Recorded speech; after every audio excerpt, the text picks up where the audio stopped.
Assalamualaikum dan salam sejahtera. Bertemu lagi bersama Cikgu Yat. Kali ini kita masih lagi dalam bab 7, sukatan serakan data terkumpul. Pada video yang sebelum ini, Cikgu telah menjelaskan kepada kamu cara-cara untuk membina OGIF bagi suatu set data terkumpul. Okey? Tapi kali ini, Cikgu akan menggunakan OGIF yang sama yang dah dilukis daripada video sebelum ni untuk menentukan kuartil. Okey, kita nak menentukan kuartil. Ya, so daripada video yang lepas kamu dah tahu OGIF adalah lengkung kekerapan longgokan. Okey, dan apabila kekerapan longgokan suatu data diplot dan disambungkan, graf berbentuk S akan terhasil dan sangat berguna dalam penentuan kuartil dan persentil. Okey, so kita akan tengok apa yang dimaksudkan dengan kuartil. Kuartil bagi suatu set data terkumpul dengan bilangan data N, hanya untuk data terkumpul ya. Mesti data terkumpul. Maksud data terkumpul, kita mesti ada jadual kekerapan. Dengan bilangan data N, bilangan data dia N, okey, boleh jadi sebarang nilai. Kuartil boleh ditentukan daripada OGIF, okey. Q1, Q2 dan Q3 ialah nilai-nilai yang sepadan masing-masing dengan kekerapan longgokan N per 4, N per 2 dan 3N per 4. Okey, mungkin tak faham dengan jelas lagi apa maksud N per 4, N per 2 dengan 3N per 4. Kita terus lihat kepada contoh.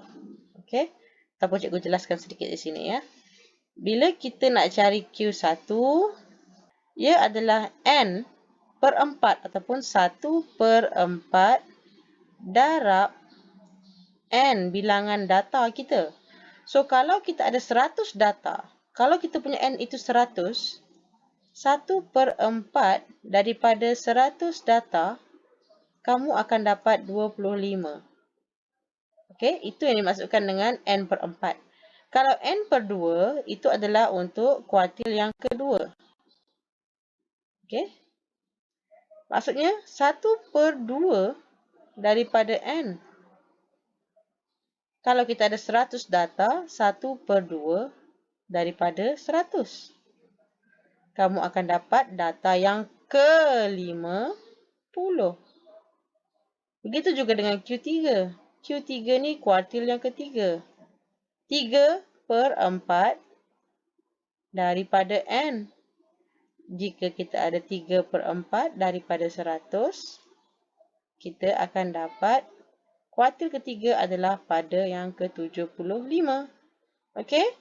So, ini kalau awak susah nak faham, susah nak hafal, awak cuma ingat je. Kuartil pertama adalah suku. Okey, satu suku daripada N. 25% daripada N. Kuartil kedua ini adalah titik tengah ataupun separuh daripada N. Kuartil ketiga adalah 75% daripada N. Awak ingat peratus? Awak ingat peratus sahaja. Okey? So, jom kita lihat contoh ya. Okey, contoh soalan kita selalunya seperti ini ya. Okey, jadual kekerapan di sebelah menunjukkan maklumat kandungan garam yang terdapat dalam 60 jenis makanan. Soalan yang pertama, dia akan minta kita bina satu OGIF untuk mewakili data tersebut. Okey, kita dah bina OGIF ini dalam video yang sebelum ini. Untuk siapa yang belum tengok video tersebut, kamu boleh tengok video part 4 yang cikgu dah lukis, cikgu dah sharekan ya. So, kita akan gunakan graf OGIF yang kita dah bina sebelum ini untuk menjawab soalan B. Okey, dengan menggunakan OGIF yang dibina, tentukan kuartil pertama, median, kuartil ketiga. So, kuartil pertama ni lah tadi kita punya Q1, median ni kita punya Q2 dan kuartil ketiga kita punya Q3. Kita akan gunakan graf tu. Kita dapat soalan jadual kekerapan seperti ini. Okey. Tapi untuk lukis graf, kamu kena ingat nak lukis OGIF, kamu akan gunakan jadual kekerapan longgokan. So, kita akan rujuk kepada graf yang kita dah dapat. Okey. Ini adalah OGIF yang telah cikgu hasilkan daripada jadual kekerapan longgokan di sebelah ini. Okey. Cikgu dah dapat lukisan ni daripada video yang sebelumnya. So, sekarang kita nak mencari kuartil 1, kuartil 2 dan kuartil 3 daripada ogive ini. Okay, kita ingat semula. Untuk cari Q1, okay, untuk cari kuartil pertama, Q1, 1/4 daripada N. Okay. Sekarang berapa nilai N kita? N kita akan rujuk kepada nombor terakhir di kekerapan longgokan ni, iaitu 60. 60 yang terakhir ya. So, 60. So, kita akan cari 1/4 daripada 60 ataupun 60 kita akan bahagi dengan 4 lah. Yang akan memberikan kita 15. Okay. So, 15 kita pun kenal pasti pada paksi kekerapan longgokan, paksi Y. Paksi Y ni ya, ni paksi Y. Kita cari di mana nilai 15. Oh, di sini 15. Ini 15 kan? So, dah jumpa 15. Awak kena guna pensel ya. Awak kena buat dash line dekat 15 ni. Okay. Tengok dekat mana dia sentuh kita punya garisan ogive. Sini kan? Titik ni. Okay, ini bukan jawapan Jawapan kita yang adalah mewakili kuantiti garam. So, kita tengok di bawah. Apa nilai yang kita dapat daripada paksi X? Itulah jawapan kita. So, kita punya Q1 adalah sama dengan 199.5. Okay? So, ini jawapan kita untuk Q1. Okay, ya. So, Q1 kita adalah 25% daripada 60. 199.5. Okay, itu Q1. So, kita tulislah. Q1 sama dengan 199.5. Okay, next kita nak cari Q2. Q2 adalah 1/2 daripada N, iaitu 60. So, kita nak 60 bahagi 2. Kita dapat 30. Kenal pasti di mana 30? Oh, di sini. 30. So, awak ambil pensel. Awak buatlah dash line. Okay, tak nak dash line, awak buat garis penuh pun tak apa. Boleh. So, kita pun bertembung di sini. Point ini. Dan kita tarik ke bawah. Kita tengok apa nilai kita pada paksi X. Di sini. Okay, 249.5. Maka kita punya Q2 adalah 249.5. Okay, 30 tadi bukan jawapan dia tahu. Jawapan dia merujuk kepada paksi X. Okay, sekarang kita lihat kuartil ketiga. Okay, so tadi kita dapat 50% daripada 60 pada 30. Kita pun dapat Q2. Sekarang kita nak cari Q ketiga. So, Q3 adalah 3/4 daripada N. Ataupun 3/4 daripada 60. So, kita akan dapat jawapan 45. Awak pun lihat pada paksi Y 45 di sini. Okay. So, kita pun cari nilai dia pada paksi X. 45 ni. Dash line. Ataupun solid line. Okay, dekat sini. Tarik ke bawah. Tarik. Awak kena guna pembaris. So, tarik nilai dekat sini. Okay. So, kita kena baca apa nilai dekat sini. Kita punya julat 50 tau. Okay, cikgu zoom ya. Kita julat 50. Kita ada 10 petak kecil. 10 petak kecil ni 50. Maksudnya setiap satu petak kecil tu 5. So, kita pun kira berapa petak kita sampai ke sini. So, sepatutnya awak akan dapat 7 petak. Kalau cikgu tak silap sini 7 petak lah. Boleh ikutkan 7 petak. So, 7 petak darab 5, awak dapat 35. So, sebenarnya daripada 249.5, daripada 249.5 tu, kita dah berganjak sini 7 petak, iaitu 35. So, awak tambahlah 35, berapa ke nilai kat situ? Okay, so kita dapat 284.5. Ya. Itu sebenarnya adalah nilai 284.5. Okay. So, kita punya Q3 adalah 284.5. Okay, kita tulislah. So, Q3 kita 284.5.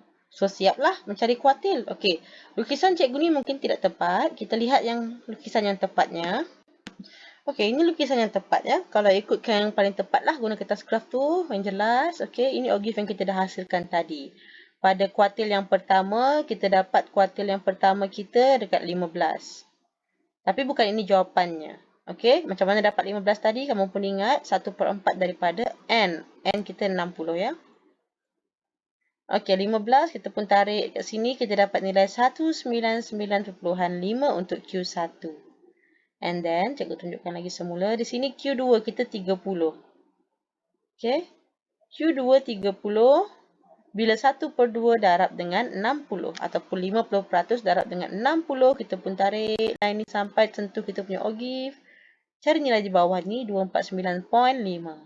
Next, 45 ini merujuk kepada kita punya Q3. Okey. So, Q3 kita adalah 3/4 daripada 60 iaitu 45. Kita pun tarik line ni sampai ke ogif. Tengok ke bawah, kita dapat pada kedudukan 284.5. Okey. Okey ya, ni jalan pengiraan yang jelas. 1/4 darab 60, cikgu ulang sampai 3 kali daripada graf gambar yang cikgu buat. And then graf yang sebelum ni, yang lebih tepat tadi. Dan seterusnya pengiraan lagi sekali supaya kamu ingat ya. 1/4 darab 60, sebab 60 ini adalah N. 15 daripada graf kuartil pertama, 15 kita dapat 199.5. Okey. Next, kita lihat 1/2 darab N kita 60. Cikgu ulang berkali-kali supaya kamu ingat. Dan jawapan kita 249.5 daripada graf. Q2 tu adalah median lah, nama lain bagi Q2. Okey. Ni kita dah jelaskan. Apa maksud 30 ni? 30 ni maksud dia ada 30 jenis makanan mengandungi kandungan garam kurang daripada atau sama dengan 249.5 mg garam. Okey. Yang kuartil 1 tadi kita ada 15. Maksudnya 15 jenis makanan yang mengandungi kandungan garam kurang daripada atau sama dengan 199.5 mg garam.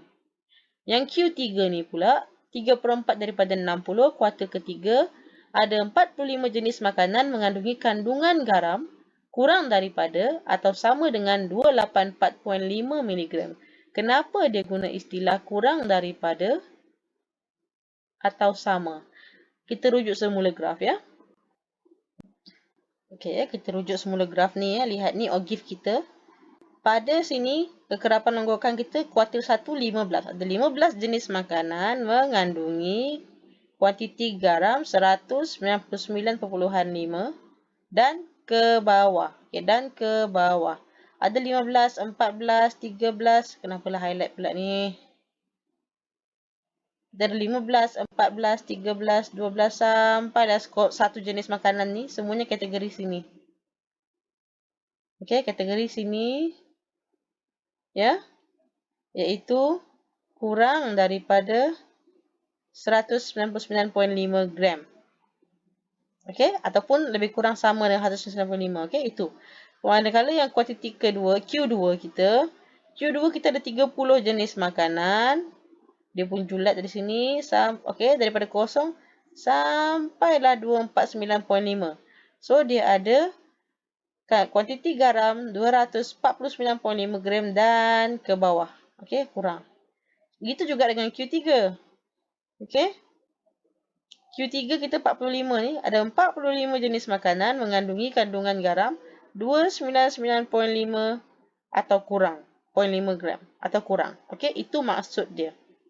Ya. So, daripada contoh tadi, dapatlah disimpulkan bahawa untuk suatu graf ogif, ya, kita boleh cari nilai kuartil 1, kuartil 2 dan kuartil 3. Di mana kuartil 1 ataupun kuartil pertama, Q1 adalah 1/4 daripada jumlah kekerapan N.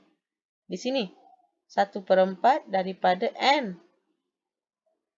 Next, kedudukan median Q2, 1/2 daripada N. Tarik ke bawah tau, masih tarik kepada paksi, boleh ubah paksi X ni. Kuartil ketiga, 3/4 daripada N. Next, terus tarik ke bawah. So, kita dapat nilai ini. Yang paksi X adalah jawapan dia ya. Paksi X merupakan jawapan bagi kuartil yang kita cari. Okey? So, seterusnya kita akan lihat kepada persentil. So, cukup dulu untuk kali ini supaya kamu boleh fahamkan maksud kuartil sebelum kita teruskan kepada persentil. Persentil pun mudah aja. Cuma persentil beza dia dengan kuartil. Kuartil, quarter, suku. Persentil, persen, per 100. Kita akan tengok video yang seterusnya ya. So, cikgu harap video kali ini bermanfaat dan kamu boleh faham dan kuasai semua yang cikgu sampaikan hari ini. Semua bahan-bahan ni cikgu ambil daripada buku teks. So, jika ada yang kamu tidak faham ya atau ada kemuskilan, kamu boleh rujuk semula buku teks atau boleh juga chat komen di ruangan komen ya. Dan jangan lupa like dan subscribe. Thank you for watching guys. Jumpa kita di dalam video yang seterusnya. Bye. Assalamualaikum.